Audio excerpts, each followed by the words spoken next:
Good morning and नमस्कार दोस्तों, स्वागत है आप सभी का आपके अपने YouTube channel GK search engine पर।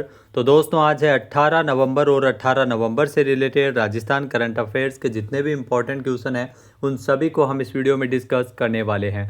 तो पूरा वीडियो बहुत ध्यान से देखना और वीडियो के एंड में मैं आपसे एक क्वेश्चन भी पूछूंगा जिसका आंसर आप सभी को कमेंट बॉक्स में देना है।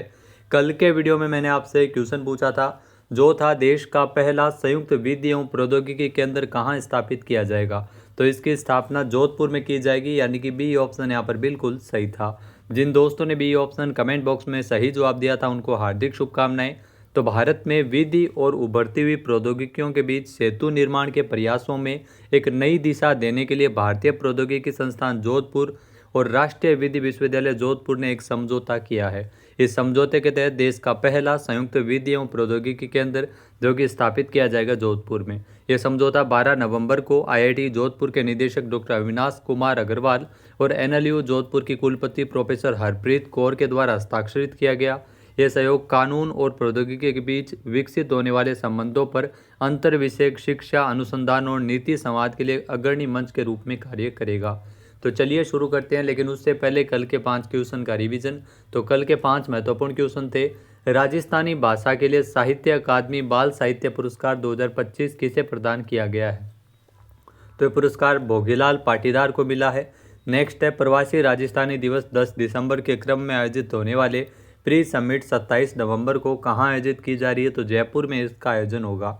नेक्स्ट है मतदाता सूची के विशेष गहन पुनरीक्षण कार्यक्रम 2026 में ऑनलाइन गणना फॉर्म भरने में देश भर में प्रथम स्थान किस राज्य ने प्राप्त किया। तो राजस्थान ने। देश के कुल शहद उत्पादन में राजस्थान की हिस्सेदारी लगभग 9%। भगवान बिरसा मुंडा की 150वीं जयंती के अवसर पर राज्य स्तरीय जनजातीय गौरव दिवस समारोह 15 नवंबर को राजस्थान के किस जिले में आयोजित हुआ। तो डूंगरपुर में इसका आयोजन किया गया। तो चलिए शुरू करते हैं। पहला क्वेश्चन है राजस्थान में आई स्टार्ट कार्यक्रम के तहत लगभग कितने स्टार्टअप पंजीकृत है। तो ये ध्यान रखना, ये जो डेली सूजस बुलेटिन आती है उससे ये टॉपिक कवर किया गया। तो लगभग 7100 से अधिक स्टार्टअप पंजीकृत है। सी ऑप्शन यहाँ पर बिल्कुल सही है।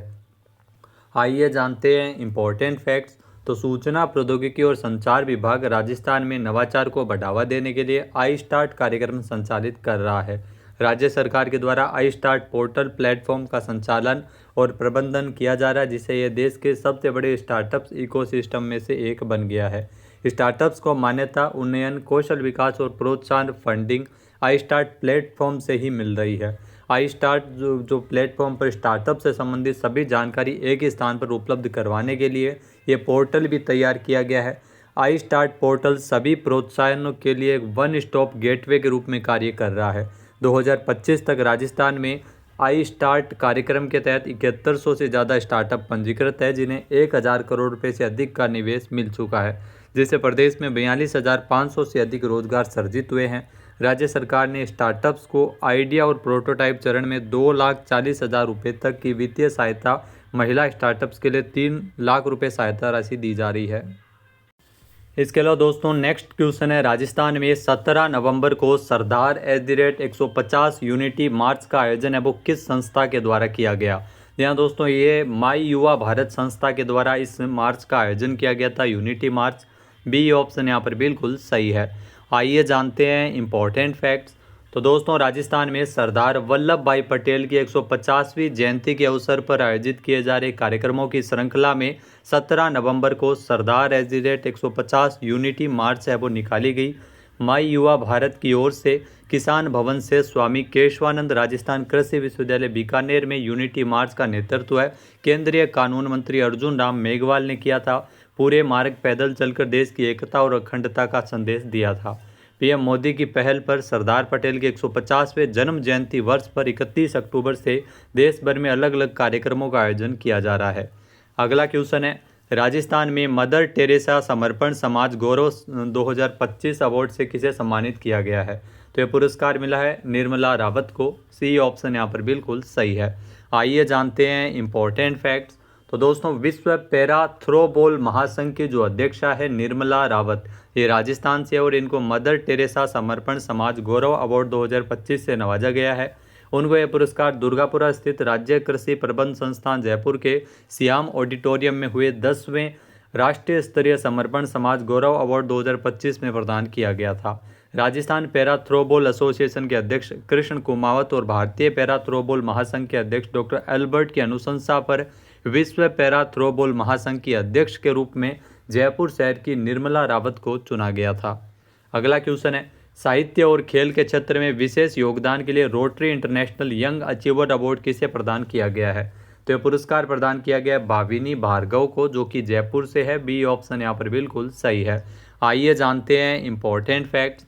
तो दोस्तों आपको बता दें कि साहित्य और खेल के क्षेत्र में विशेष योगदान के लिए जयपुर की भाविनी भार्गव को rotary international young achiever award से सम्मानित किया गया है। उनको यह सम्मान नई दिल्ली के यशोभूमि कन्वेंशन सेंटर में रोटरी की एनुअल कॉन्फ्रेंस में रोटरी इंटरनेशनल के प्रेसिडेंट फ्रांसिस्को ने प्रदान किया था। भाविनी की पहली कविता पुस्तक अनहियर्ड कई लोगों की मानसिक और भावनात्मक परेशानियों से बाहर निकालने में मदद कर चुकी है। इसी वजह से समाज पर सकारात्मक असर पड़ा है। इस अवार्ड के लिए कुल 245 आवेदन आए थे, जिसमें भाविनी को चुना गया था। नेक्स्ट क्वेश्चन है, नई दिल्ली में छठे राष्ट्रीय जल पुरस्कार 2025 की ओवरऑल कैटेगरी में राजस्थान को कौन सा स्थान मिला था? तो राजस्थान 15वें पायदान पर रहा था। सी ऑप्शन यहाँ पर बिल्कुल सही है, ओवरऑल कैटेगरी में।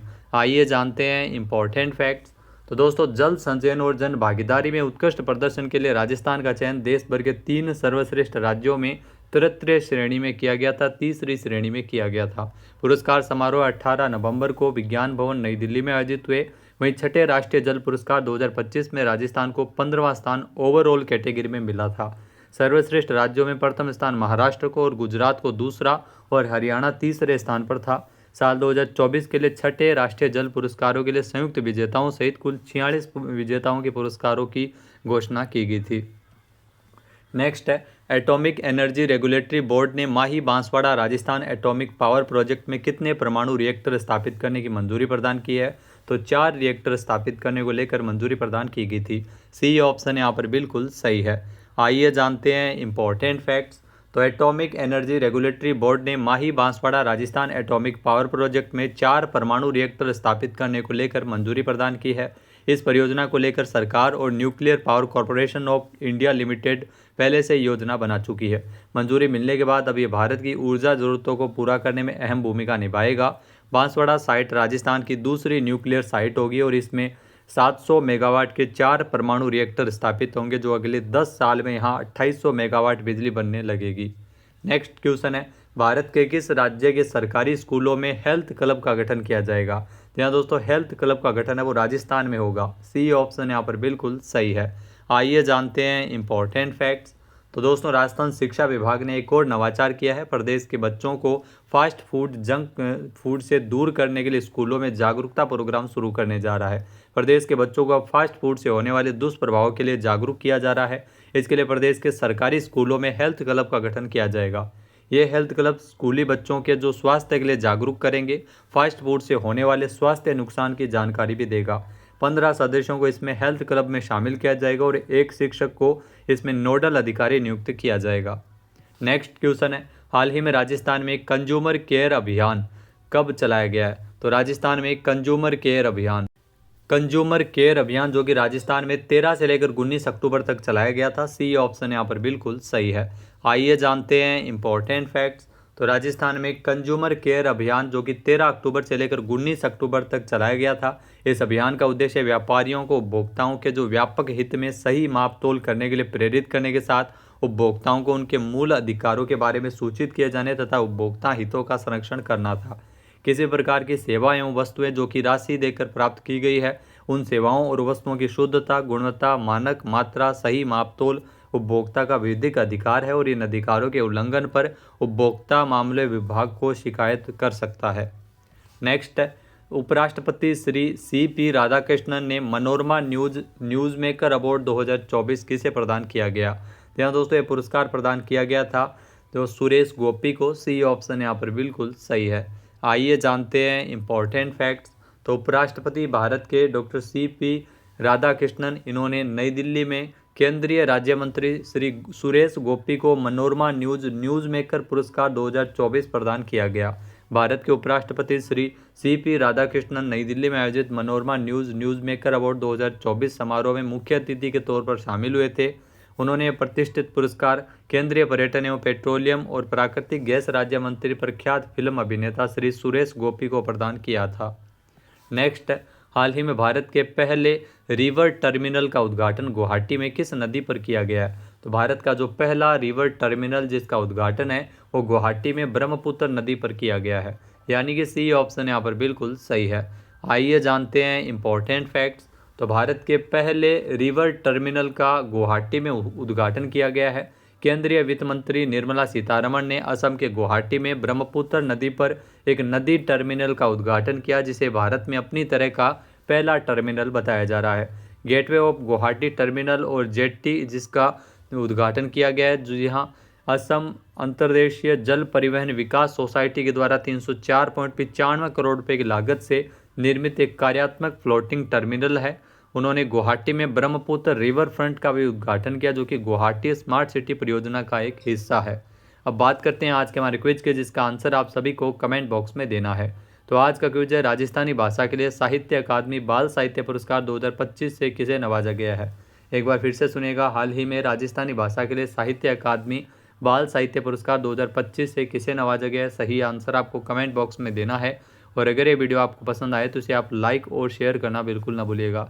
चैनल पर नए जुड़े हो, सब्सक्राइब नहीं किया है तो अभी सब्सक्राइब बटन पर क्लिक करें।